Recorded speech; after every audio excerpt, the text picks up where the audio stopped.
Hello बच्चों, आपकी अपनी गुनगुनाती मुस्कुराती पाठशाला में मैं मुस्कुराते हुए आपको नई चीज़ सिखाने के लिए आई हूँ। और अब आप भी मुस्कुराते हुए फटाफट आ जाइए। अरे ये क्या, आज आपका दोस्त डब्बू इतना उदास क्यों बैठा हुआ है? डब्बू से पूछते हैं, क्या बात है डब्बू, क्या हुआ? हम्म डब्बू बता रहा है कि उसके एग्ज़ाम में थोड़े कम मार्क्स आए हैं। रीज़न पूछने पे उसने बताया कि उसकी हैंडराइटिंग में कुछ कमी है, उसकी हैंडराइटिंग अच्छी नहीं है। उसकी टीचर ई को आई समझती है, ए को सी समझती है, इसलिए सब कुछ गड़बड़ हो जाता है और उसके मार्क्स कम आते हैं। इसलिए डब्बू इतनी मेहनत करता है पर फिर भी उसके नंबर कम आते हैं। सो आज वो बड़ा उदास बैठा हुआ है। मुझे पता है बच्चों, डब्बू जैसी प्रॉब्लम कई बच्चों की है जो लर्न करते हैं, जिन्हें सब कुछ याद होता है, पर राइटिंग की वजह से नंबर कम आ जाते हैं। तो आपकी आज इसी प्रॉब्लम को हमेशा ख़त्म करने के लिए हम आपको राइटिंग सुंदर कैसे बनाएं, मोतियों जैसे अक्षर कैसे लिखें, ये सिखाएंगे। देखो बच्चों देखो बच्चों, अगर आप लोग कर्सिव हैंडराइटिंग लिखते हैं तो आपकी राइटिंग इतनी ही खूबसूरत होनी चाहिए जिसमें एक एक अल्फ़ाबेट आप लोगों को समझ में आ रहा है।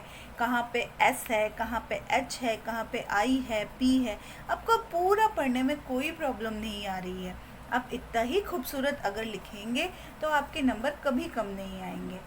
अगर आप सिंपल हैंडराइटिंग लिखते हैं तो आप देखिए आपको एक एक अक्षर बिल्कुल सही से समझ में आ रहा है। और अगर आप हिंदी की हैंडराइटिंग लिखना चाहते हैं तो आपको इतनी ही खूबसूरती के साथ लिखनी पड़ेगी। हाँ बच्चों, इतनी सुंदर हैंडराइटिंग लिखने के लिए आप लोगों को कुछ चीज़ों का ध्यान रखना पड़ेगा। सबसे पहली बात तो आप लोगों को प्रैक्टिस करनी पड़ेगी। अगर आप चाहते हैं कि आपकी हैंडराइटिंग बहुत खूबसूरत हो, बिल्कुल मेरी तरह, तो आपको इसके लिए कुछ टिप्स का ध्यान रखना पड़ेगा।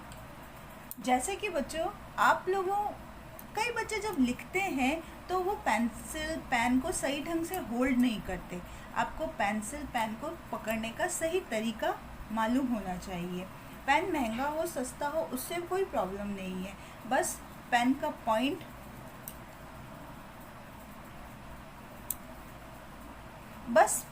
पॉइंट अच्छा होना चाहिए, पेन में ग्रिप होनी चाहिए और पेन को होल्ड करना, पेन को इस 2 उंगली और इस अंगूठे से ही होल्ड करना चाहिए बस। और बहुत ज़्यादा नज़दीकी से होल्ड नहीं करना चाहिए, थोड़ा गैप देना चाहिए।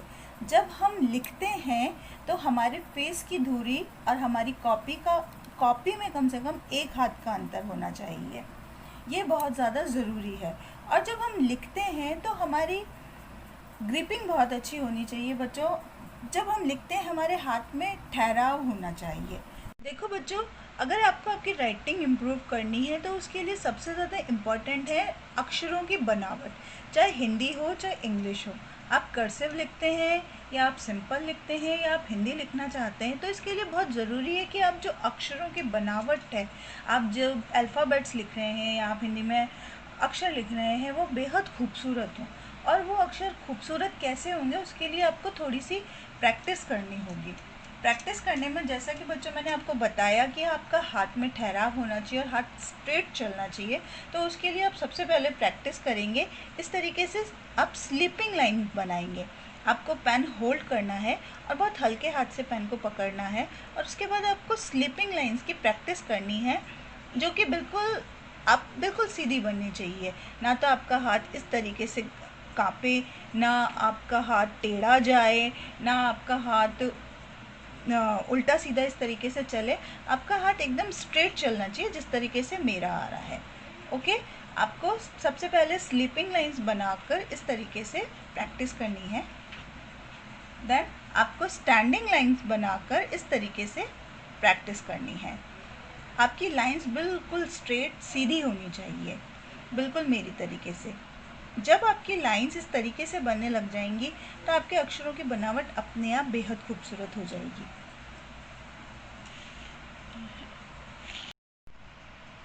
ये तो हुई बच्चों लाइंस की प्रैक्टिस। आपने स्लीपिंग लाइन, स्टैंडिंग लाइन की प्रैक्टिस करी। देन आपको कर्व की प्रैक्टिस करनी होगी। कर्व, ये सब जो स्ट्रोक्स है हमारे बहुत काम आता है। कोई भी हम लेटर लिखें या फिर हम हिंदी में अक्षर लिखें, उन सब में हमारे काम आता है। अब हम लेफ़्ट साइड की करेंगे। बच्चों में एक एक आपको अक्षर और अल्फ़ाबेट इंग्लिश का लिख के सिखाऊंगी। आपको कर्सिव हैंड राइटिंग किस तरीके से लिखना है वो भी सिखाऊंगी, और सिंपल कैसे लिखना है वो भी सिखाऊंगी। लेकिन उससे पहले ये प्रैक्टिस बहुत ज़रूरी है। अगर आप लोग सच में चाहते हैं कि आपकी हैंड राइटिंग इम्प्रूव हो, तो आप लोगों को ये प्रैक्टिस करना बहुत ज़रूरी है बच्चों। अब मैं आपको कुछ और स्ट्रोक्स बता रही हूँ, जस्ट लाइक आप इनकी प्रैक्टिस ज़रूर कीजिएगा बच्चों।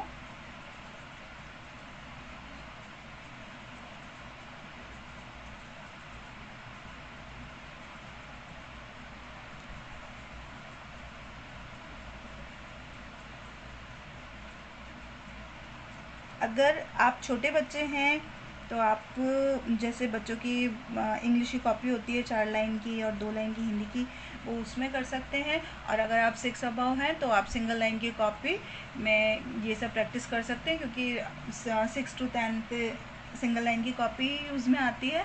तो बच्चों आप पहले ये राइटिंग इम्प्रूव करने के लिए इन स्ट्रोक्स की प्रैक्टिस कीजिए।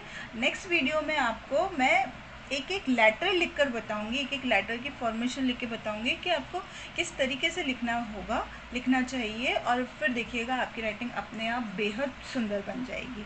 ओके बच्चों, नेक्स्ट वीडियो का इंतज़ार करना, कमेंट्स ज़रूर लिखना, चैनल को लाइक शेयर सब्सक्राइब ज़रूर करना। नेक्स्ट वीडियो का इंतज़ार, आपसे मिलने की इच्छा मुझे भी हमेशा रहती है। ओके बच्चों।